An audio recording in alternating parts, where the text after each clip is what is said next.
औज़ुबिल्लाहिमिनश्शैतानिर्रजीम बिस्मिल्लाहिर्रहमानिर्रहीम अस्सलाम वालेकुम। आज का जो हमारा टॉपिक है वो है सेल। सबसे पहले introduction to cell. Cell is structural and functional unit of living organisms and smallest unit that can carry out all activities of life. Cell को हम structural and functional unit of life या living organisms कहते हैं और ये सबसे smallest unit होता है जो एक्टिविटी परफॉर्म करता है। ठीक है, हम इसको स्ट्रक्चरल यूनिट क्यों कहते हैं? हम इसको स्ट्रक्चरल यूनिट इसलिए कहते हैं जो हमारे पास जितने भी लिविंग ऑर्गेनिजम्स हैं, जितने भी ज़िंदा चीज़ें हैं, वो कम से कम एक या एक से ज़्यादा सेल से मिलकर बनी है, क्योंकि उनका जो स्ट्रक्चर है, सारी बॉडी है, वो सेल से मिलकर बना है। एक एक्सेप्शन है जो वायरस है, वो नॉन सेलुलर है। बाकी जितने भी हमारे पास लिविंग ऑर्गेनिजम्स हैं वो सारे एक या एक से बढ़कर सेल से मिले हुए हैं, इसलिए हम इसको कहते हैं स्ट्रक्चरल यूनिट ऑफ लाइफ। अब हम इसको फंक्शनल यूनिट ऑफ लाइफ क्यों कहते हैं? हम इसको फंक्शनल यूनिट ऑफ लाइफ इसलिए कहते हैं क्योंकि हमारे बॉडी में जितनी भी एक्टिविटीज़ होती हैं, मेटाबॉलिक, कैटाबॉलिक, एनाबॉलिक, जितनी भी किसी भी टाइप की एक्टिविटी होती है उसको परफॉर्म कर, इसलिए हम इसको फंक्शनल यूनिट भी कहते हैं। स्ट्रक्चरल यूनिट इसलिए क्योंकि हमारी body of all living organisms are made up of cells की बनी होती है। फंक्शन इसलिए क्योंकि हमारे बॉडी में जितने भी फंक्शंस होते हैं वो हमारे बॉडी में सेल परफॉर्म करता है। ठीक है, अब after discovery of cell in 17th century a lot of information has been collected by different researchers. The information has been summarized in the form of cell theory. हमारे पास जब 17th century के बाद जब हमारे पास सेल डिस्कवर हुआ, बहुत सारे scientist थे, बहुत सारे लोग थे जिन्होंने सेल के बारे में बहुत सारी पॉइंटें बताई। किसी ने सेल को डिस्कवर किया सबसे पहले, किसी ने न्यूक्लियस को, किसी ने साइटोप्लाज्म को, किसी ने उसके ऑर्गेनेली बताए, किसी ने उसका साइज़ बताया। मतलब कि जितने भी आदमी थे, जितने भी लोग थे, उन्होंने सेल के ऊपर रिसर्च करके सेल के बारे में कुछ भी बताया, हम उसको नाम देते हैं सेल थ्योरी। ठीक है, अब कंट्रीब्यूशन कौन कौन सी साइंटिस्ट की है, उन्होंने क्या क्या कंट्रीब्यूशन की, उसकी हमारे पास लिस्ट है, हम उसको पढ़ेंगे और आपको बताएंगे कि कौन कौन से साइंटिस्ट ने क्या पेशा सर अंजाम दिया। ठीक है, अब हमारे पास सबसे पहले आप सब लोग जानते होंगे वह है रॉबर्ट हुक। रॉबर्ट हुक ने 1665 में सेल को डिस्कवर किया। सेल को कहाँ से डिस्कवर किया? हमारे पास प्लांट्स भी होते हैं, एनिमल्स भी होते हैं। ठीक है, हमारे पास जो प्लांट होता है, उस प्लांट का जो ये वुड होता है, वुड के ऊपर जो छिलका होता है, ठीक है, उस छिलके को उसने निकाला। उस छिलके को हम बोलते हैं कॉर्क। ठीक है, उस कॉर्क को उसने माइक्रोस्कोप के नीचे जब रखा तो उसको बहुत सारी खाली जगह यानी एम्प्टी स्पेसेस नज़र आई, इसने उसको नाम दिया हनी कॉम्ब या उसको नाम दिया सेल का। ठीक है, और इसने बोला कि हर एक जो प्लांट है वो सेल की बनी हुई है और सेल एक खाली स्ट्रक्चर है, एक एम्प्टी स्ट्रक्चर है। ठीक है, उसके बाद हमारे पास दूसरा साइंटिस्ट आया रॉबर्ट ब्राउन 1831 में। ठीक है, रॉबर्ट ब्राउन ने जो हमारा सेल है, ठीक है, ये हमारे पास है सेल के अंदर होता है न्यूक्लियस। इसने बताया कि सेल हमारे पास खाली जगह नहीं है, जबकि रॉबर्ट हुक ने बताया था कि सेल हमारे पास खाली जगह है। बाद में जब रॉबर्ट ब्राउन आया तो उसने हमें बताया कि सेल के अंदर एक और भी स्ट्रक्चर है जो हमारे पास सेंटर पर प्रेजेंट होता है, जबकि एनिमल सेल में प्रेजेंट सेंटर पर होता है और जो हमारे पास प्लांट सेल हैं उसकी पेरीफेरी या इस जगह पर साइडों पर प्रेजेंट होता है, क्योंकि उसका जो प्लांट है, प्लांट सेल का वैक्यूल वहाँ सेंटर पर प्रेजेंट होता है। ठीक है, इसने हमें बताया कि वो खाली जगह नहीं है, इसके अंदर न्यूक्लियस है, मतलब कि न्यूक्लियस को इसने डिस्कवर किया। ठीक है, बाद में हमारे पास सेल थ्योरी के बारे में बताया टी शेवान हमारे पास एक जूलॉजिस्ट थे जिसने 1831 में सेल थ्योरी का एक पॉइंट पेश किया था। उसने बताया कि हमारे पास जितने भी एनिमल्स हैं वो सारे हमारे पास जो सेल हैं उन सेल से मिलकर बने हुए हैं। और उसके बाद दूसरा हमारे पास साइंटिस्ट था M.J. शिलाइडन। उसने हमें वो ये एक बॉटनिस्ट थे, बॉटनी ये प्लांट्स के बारे में पढ़ता था, तो उसने हमें 39 में बताया कि हमारे पास जितने भी प्लांट हैं वो हमारे पास सेल से मिलकर बने हुए हैं। जबकि इन दोनों ने एक थर्ड पॉइंट भी दी थी कि सेल हमारे पास डी नोवो नेचर हम उसको कहते हैं जो हमारे पास ऑटोमेटिकली खुद ब खुद सेल्स प्रोड्यूस हों। इन्होंने हमें तीसरा पॉइंट ये बताया कि सेल हमारे पास डी नोवो नेचर है। बट हमारे पास फिर एक साइंटिस्ट आया 1855 में रडोल्फ विर्चाउ ने एक तीसरा पॉइंट पेश किया सेल थ्योरी का, जिसमें इसने बताया hypothesized that new cells were found by the division of previously existing living cells। इसने हमें बताया कि सेल डी नोवो नेचर नहीं है, ये ऑटोमेटिकली कहीं से भी प्रोड्यूस नहीं होता, बल्कि जो हमारे बॉडी के अंदर पुराने जितने भी सेल्स मौजूद हैं वो हमारे पास आपस में डिवाइड करते हैं। मिसाल के तौर पर एक सेल है वो डिवाइड हो गया, हमारे पास 2 सेल बन गए, ये 2 सेल फिर से डिवाइड करेंगे, हमारे पास ये 4 सेल बन जाएंगे। इसी तरह से डिवीजन करके हमारे पास जितने भी सेल्स हैं वो बनते हैं, बल्कि ऐसा नहीं है कि ऑटोमेटिकली पैदा हो जाते हैं। ठीक है, फिर हमारे पास आए लुइस पास्चर 1862 में। उसने बैक्टीरिया के ऊपर एक एक्सपेरिमेंट करके बताया। इसने हमारे पास रडोल्फ विर्चाउ ने एक वर्ड यूज़ किया था जो हमारे पास अक्सर पूछा जाता है, ओमनिस स्यूला ई स्यूला, जो हमारे पास हैं सेल्स से ही बनते हैं, पुराने सेल्स के डिवीजन से ही बनते हैं, बल्कि न्यू सेल से नहीं। अब हमारे पास हैं लुइस पास्चर ने 1862 में एक एक्सपेरिमेंट की बैक्टीरिया के ऊपर। इसने बैक्टीरिया को जब ग्रो किया एक खाली पर्टिकुलर जगह पे, तो वो ग्रो हो रहे थे, पुराने सेल्स डिवाइड होकर न्यू बैक्टीरिया बन रहे थे। इसने एक्सपेरिमेंटल प्रूफ दिया किसका, रडोल्फ विर्चाउ का। अब हम ये पढ़ लेते हैं। Experimental proof for Virchow hypothesis by demonstrating that bacteria could be formed only from existing bacteria। ठीक है, अब हमारे पास जो सेल थ्योरी के जो 3 हमारे पास पास्चुलेट्स थे जिनको एक्सेप्ट किया गया सबसे ज़्यादा, हमारे पास वो 3 हैं। ठीक है, नंबर 1 है cell is the fundamental unit of structure and function in living organism. बताया स्ट्रक्चरल यूनिट इसलिए कहते हैं क्योंकि हमारे पास जितने भी लिविंग ऑर्गेनिजम्स हैं उनकी स्ट्रक्चर सेल से बनी हुई होती है। और हम इसको फंक्शनल इसलिए कहते हैं क्योंकि जितने भी हमारे बॉडी के अंदर फंक्शंस होते हैं वो सेल परफॉर्म करता है। ठीक है, हमारे पास दूसरी जो पास्चुलेट है वो है all organisms are made up of 1 और मोर सेल्स। हमारे पास जितने भी लिविंग ऑर्गेनिजम्स हैं एक्सेप्ट वायरस सारे एक या एक से बढ़कर सेल से बने हुए होते हैं। ठीक है, और हमारे पास थर्ड पास्चुलेट था cells arise from other cells through cellular division. हमारे पास जो सेल हैं वो पुराने सेल जब डिवीजन होते हैं, सेलुलर डिवीजन उनके अंदर होता है, एक सेल से 2 बनते हैं, तो उसकी वजह से ही हमारे पास दूसरे सेल्स प्रोड्यूस होते हैं। बल्कि ऐसा नहीं है कि हमारे पास जो सेल हैं वो ऑटोमेटिकली प्रोड्यूस होते हैं। ठीक है, हमारे पास ये 3 पास्चुलेट थे। अब हमारा जो अगला टॉपिक है वो है माइक्रोस्कोपी। माइक्रोस्कोप एक ग्रीक वर्ड है जिसमें माइक्रोन की मीनिंग है स्मॉल और स्कोपिन दूसरा वर्ड है जिसकी मीनिंग है टू लुक। इसका मतलब कि माइक्रोस्कोप का मतलब है स्मॉल चीज़ों को देखना, बहुत सारी छोटी चीज़ों को देखना, हम उसको कहते हैं माइक्रोस्कोप। ठीक है, अब डेफिनेशन पढ़ते हैं।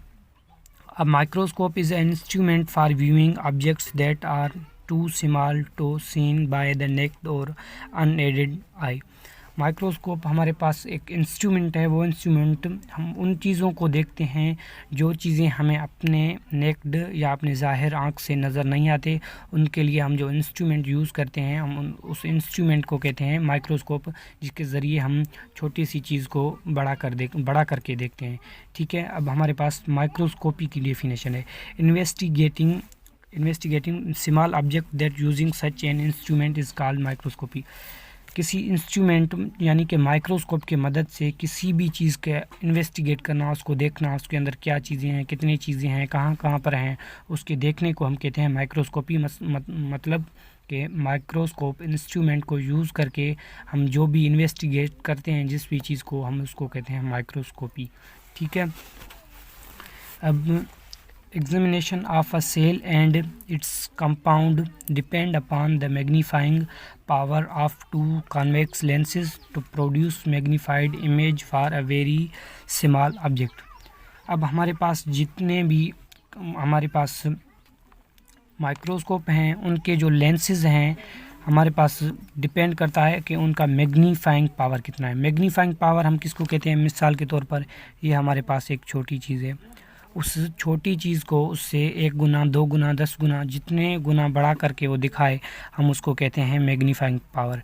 ठीक है, हमारे पास पहले ये इतना छोटा था, अब इसको बड़ा करके दिखाया गया तो हम इसको कहते हैं मैग्नीफाइंग पावर। कि इसका मैग्नीफाइंग पावर कितनी है, इसकी छोटी है, इसकी बड़ी है, ये डिपेंड करता है कि लेंस के मैग्नीफाइंग पावर कितना है। एक सेल को हम तभी अच्छी तरह से देख सकते हैं, अगर उसकी मैग्नीफाइंग पावर ज़्यादा है तो हम उसे बहुत आसानी से देख सकते हैं, अगर कम है तो वो हमें शायद नज़र आ जाए बट बड़ी मुश्किल से नहीं भी आ सकती। ठीक है, अब हम पढ़ते हैं definition of magnification. Magnification is the number of times larger an image is compared to the real size of the object. Magnification हमारे पास एक प्रोसेस है जिसमें हम किसी चीज़ को उसके रियल साइज़, उसके ओरिजिनल साइज़ से बहुत ज़्यादा बढ़ा करके देखें और कितने नंबर हम उसको बढ़ा करके देख रहे हैं, उस प्रोसेस को कहते हैं हम मैग्नीफिकेशन। जो मैंने पहले बताया कि छोटी चीज़ को मिसाल के तौर है सेल है और बहुत सारी छोटी चीज़ें हैं जो हमें अपने आँख से नज़र नहीं आते, उसको हम बढ़ा करके देखते हैं तो उसको हम कहते हैं मैग्नीफिकेशन।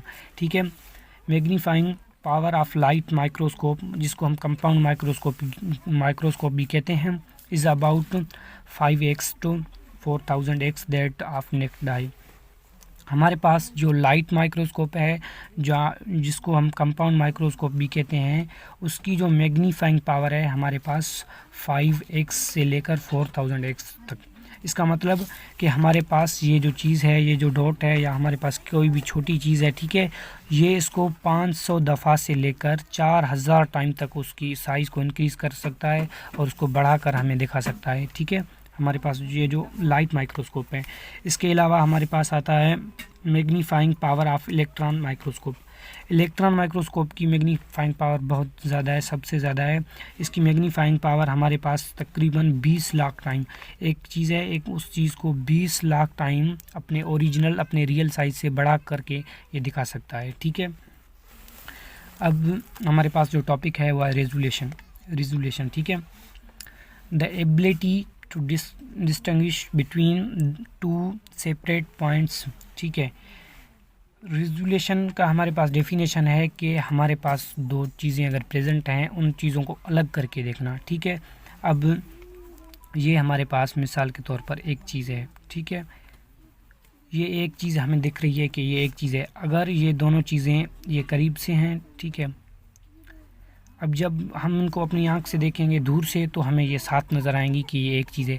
अगर हम इसको बहुत ज़्यादा करीब से देखेंगे तो हमें फिर नज़र आएगा कि ये दोनों एक चीज़ नहीं बल्कि ये दोनों डिफरेंट चीज़ें हैं। रेजोल्यूशन हम उसको ही कहते हैं, अगर हमारे पास दो चीज़ें पड़ी हों साथ में, हमें जब एक नज़र आए तो अगर वो रियल में हों, दो अलग चीज़ें हों, उनके जो एक दूसरे से मुफासला हो बट हमें वो एक नज़र आए, उसको हम कहते हैं रेजोल्यूशन। जब हमारे पास माइक्रोस्कोप है ना, एक चीज़ दूसरी चीज़ के साथ पड़ी होती है, ठीक है, जब एक चीज़ दूसरे चीज़ के साथ पड़ी हो और वो हमें दिखाए कि ये एक चीज़ नहीं है, दो चीज़ें हैं, जब उन दोनों को अलग करके बताए कि ये एक चीज़ नहीं है, दो चीज़ें हैं जो आपके आँख को नज़र नहीं आ रहा है बट ये माइक्रोस्कोप उसको डिटेक्ट कर लेता है कि ये दोनों अलग अलग चीज़ें हैं और अलग पड़ी हैं और इसके बीच में कोई जगह या कोई स्पेस है। ठीक है, रेजोल्यूशन हम इसको कहते हैं कि दो चीज़ें हों, हमें तो साथ दिख रही हों बट ये एक्चुअल में अलग हों और माइक्रोस्कोप के ज़रिए हम उनको देख सकें कि ये दोनों अलग हैं बल्कि ये दोनों साथ नहीं हैं। ठीक है, अब रेजोल्यूशन पावर हमारे पास आँख की भी है और डिफरेंट है, मैं आपको बताता हूँ, एक minute. Resolution power of human necked I is 1 millimetre. अगर दो चीज़ें हमारे पास 1 मिलीमीटर, अगर दो चीज़ें हमारे पास 1 मिलीमीटर के मुफासले पर होंगे तो वो हमारी आँख को दिखाई देंगी कि ये डिफरेंट चीज़ें हैं। अगर 1 मिलीमीटर से थोड़ा कम हुआ तो हमें वो एक दिखाई देगा, क्योंकि हमारे जो आँख का रेजोल्यूशन पावर है वो एक मिलीमीटर है। 1 मिलीमीटर से अगर ज़्यादा होगा तो हमें वो दिखाई देगा कि वो दो चीज़ें हैं। अगर 1 मिलीमीटर से कम होगा तो वो हमें फिर दिखाई देंगी कि ये एक ही चीज़ है। ठीक है, इसलिए हम माइक्रोस्कोप को यूज़ करते हैं उनको अलग देखने के लिए। हमारी जो आँख की रेजोल्यूशन पावर है वो आप याद रख लीजिए 1 मिलीमीटर। अब resolution power of typical compound microscope, हमारे पास जो कंपाउंड माइक्रोस्कोप है उसकी रिजोल्यूशन पावर है 250 नैनोमीटर। अगर कोई चीज़ 250 नैनोमीटर, ठीक है, नैनोमीटर मीन्स 10⁻⁹, अगर इतने फासले पर होंगे तो हमें बताएगा कि ये दोनों डिफरेंट चीज़ें हैं। अगर इससे थोड़ा कम हुआ तो वो नहीं बताएगा, मतलब 250 नैनोमीटर के जब इक्वल होगा या उससे ग्रेटर होगा तो हमें बताएगा कि ये दोनों डिफरेंट चीज़ें हैं। अगर ये 250 नैनोमीटर से कम होगा, ठीक है, कम होगा, मिसाल के तौर पर ये हो गया 240 नैनोमीटर, तो हमें दिखाई नहीं देगा, ये दिखाई देगा कि एक ही चीज़ है, हमें नज़र नहीं आएगा, माइक्रोस्कोप से भी नज़र नहीं आएगा, कंपाउंड माइक्रोस्कोप से और आँख से हमें नज़र नहीं आएगी। फिर अगर हम देखना चाहें तो उसके लिए हमें ज़रूरत पड़ेगी इलेक्ट्रॉन माइक्रोस्कोप का, ठीक है। अब हमारे पास थर्ड है electron microscope. Resolution power of electron microscope वो हमारे पास है 2 नैनोमीटर। अगर कोई चीज़ 2 नैनोमीटर इतना करीब, ठीक है, इतना करीब 2 नैनोमीटर के करीब होगा ना, तब भी हमें ये बताएगा कि ये दोनों अलग चीज़ें हैं, ठीक है, 2 नैनोमीटर के। अगर 2 नैनोमीटर से कम हो गए तो ये हमें नहीं बताएगा, ये फिर बताएगा कि ये एक ही चीज़ है, ठीक है। वो शायद अलग ही हो या एक ही हो, वो हमें नहीं मालूम, बट वो हमें यही बताएगा कि वो दोनों एक ही चीज़ है, उसको अलग करके नहीं बताएगा। अगर 2 नैनोमीटर से ज़्यादा होगा तो हमें बताएगा कि ये दो चीज़ें हैं, ठीक है। अब हम कंपैरिजन देखते हैं लाइट माइक्रोस्कोप और इलेक्ट्रॉन माइक्रोस्कोप का, ठीक है। अब हमारे पास है comparison of light and electron microscope, ठीक है। ये हमारे पास फीचर्स लिखे हुए हैं, ये लाइट माइक्रोस्कोप के और ये इलेक्ट्रॉन माइक्रोस्कोप के, उनके नीचे, ठीक है। अब सोर्स ऑफ एलिमिनेशन हमारे पास लाइट माइक्रोस्कोप के पास है विजिबल लाइट और इलेक्ट्रॉन माइक्रोस्कोप के पास है बीम ऑफ इलेक्ट्रॉन्स, ठीक है। मैग्नीफाइंग पावर जो मैंने आपको बताया कि एक चीज़ को कितने टाइम्स इंक्रीज़ करके बता सकता है, वो हमारे पास जो लाइट माइक्रोस्कोप का है वो 50-100x है हमारे नेक्ड आई से, और जबकि हमारे पास इलेक्ट्रॉन माइक्रोस्कोप है उसका है 2.5 लाख हमारे आँख से ज़्यादा एक चीज़ को बड़ा करके दिखा सकता है, ठीक है। अब रेजोल्यूशन पावर जो मैंने बताया कि दो चीज़ें अगर साथ पड़ी हैं तो उनको अलग करके दिखाए या साथ दिखाए, वो हमारे पास जो लाइट माइक्रोस्कोप का है वो है 2 माइक्रोमीटर, और ये जो हमारे पास इलेक्ट्रॉन माइक्रोस्कोप है उसका हमारे पास है 2 to 4 एंगस्ट्रॉम मीन्स 10⁻⁻10, ठीक है। अब मेन कंपोनेंट हमारे पास लाइट माइक्रोस्कोप में क्या है, ग्लास लेंसेज, और हमारे पास जो इलेक्ट्रॉन माइक्रोस्कोप है उसके जो मेन कंपोनेंट हैं वो हमारे पास है इलेक्ट्रोमैग्नेटिक लेंसेज, ठीक है। ऑब्जेक्ट सीन, इसके जो ऑब्जेक्ट है हमें कब नज़र आएगा, अगर ऑब्जेक्ट लार्जर होगा 200 नैनोमीटर से, अगर ऑब्जेक्ट 200 नैनोमीटर से लार्जर होगा तो हमें नज़र आएगा, वरना हमें नज़र नहीं आएगा। और जब इलेक्ट्रॉन माइक्रोस्कोप में जब हमारे पास जो ऑब्जेक्ट है वो स्मॉलर होना चाहिए 200 नैनोमीटर से, फिर भी हमें दिख जाएगा, ठीक है। अब सिंपल हम जब सीन करते हैं लाइट माइक्रोस्कोप के ऊपर तो वो हमारे पास लिविंग ही होनी चाहिए, डेड भी होनी चाहिए, कोई मसला नहीं, लिविंग होगी या डेड होगी दोनों हम देख सकते हैं। बट हमारे पास इलेक्ट्रॉन माइक्रोस्कोप के लिए ये शर्त है कि वो डेड होनी चाहिए। और जब जो मीडियम है हमारे पास लाइट माइक्रोस्कोप के लिए वो हमें ओपन एटमॉस्फेयर जो हमारी मीडियम है वो चाहिए, बट हमारे पास इलेक्ट्रॉन माइक्रोस्कोप के लिए हमें जो मीडियम चाहिए वो वैक्यूम यानी खाली होना चाहिए, ठीक है। अब हमारे पास है टाइप ऑफ इलेक्ट्रॉन माइक्रोस्कोप। हमारे पास इलेक्ट्रॉन माइक्रोस्कोप के 2 टाइप हैं, उनके बस आप नाम ही याद रख लें और इससे ज़्यादा आपसे नहीं पूछेगा कोई भी, ठीक है। हमारे पास एक टाइप है जिसका नाम है ट्रांसमिशन इलेक्ट्रॉन माइक्रोस्कोप, जिसको TEM से हम लिखते हैं, ठीक है। और दूसरा है हमारे पास स्कैनिंग इलेक्ट्रॉन माइक्रोस्कोप, जिसको हम SEM से भी शो करते हैं।